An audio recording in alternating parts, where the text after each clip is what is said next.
Well, it is how it is for us, and we all have reasons for acting the way we do.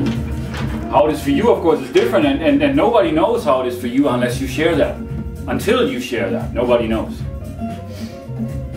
And that's really what it's about. That's where it begins. By sharing it, you become aware of it.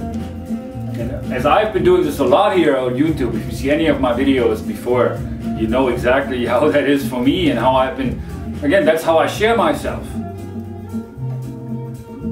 But beyond that, there's, well, a lot I need to work on in order to really connect with people and become more connected within myself, because that's really the point. And that's, part of the new consciousness, to be more connected to each other, to nature. Because we are all like that tree. We need to be like that. We grow and unfold naturally according to the inward forces which make us a living thing, a unique human being. And of course those forces are different from person to person, our inner energies, and how to direct those energies, that's really the whole point. Because ultimately every emotion is energy in motion. There is sadness and depression is an emotion, as is joy and enthusiasm. But there's a feeling behind that, and behind that there are experiences for why we feel the way we do. And the only way to become aware of that is by sharing it. Even if you just do it with yourself, you share yourself with yourself. On camera, you might record yourself sharing your own thoughts just for yourself, and then you watch that, you listen to that. Or by using a voice recorder, you can record your own thoughts. Or by just writing it down, by journaling. You can really gain that awareness of your knowledge. What is your knowledge? Because we all have that. We all follow our own knowledge.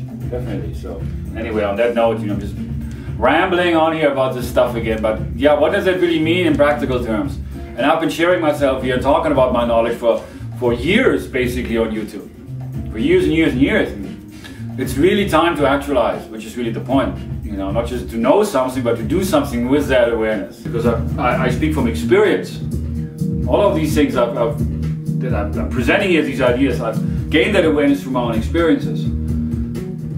But yeah, how that is when one can get stuck within certain patterns. And that ultimately change comes as a result of by breaking free from those patterns. And yeah, it needs to begin by recognizing those patterns. And what's really going on within me and what are that, But anyway, who am I telling this here again, right? Who's this again? Who are you? Right, me. You're me, right, I remember. So I'm speaking to myself. That's basically what I do. That self, we all have that. Self, which is not the socially conditioned self. I'm talking about the authentic, the higher self, the natural self that is like that tree. And that self we share with all. That is that essence of which is God, out of which all of life comes about. So that's really to get more in touch with that essence. And as we get in touch, as I get in touch with that essence within myself, I can also get in touch with that essence within you. And I see that in you, that higher self.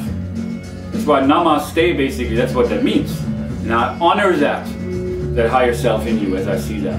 Instead of just feeding off on something that I don't like, what it is that I see in the world, what I see in others that I don't like, that keeps me from really being close to others. And I really want to overcome that. But in order to overcome that, I need to really look at that. And again, what I see in others, which is basically pointing me to something that I see within myself. Or that's something about myself, otherwise I wouldn't see that in others. My own energy. My own personality, my own mentality, which has evolved just like that, like a tree. And so it is with you. You have evolved just like that.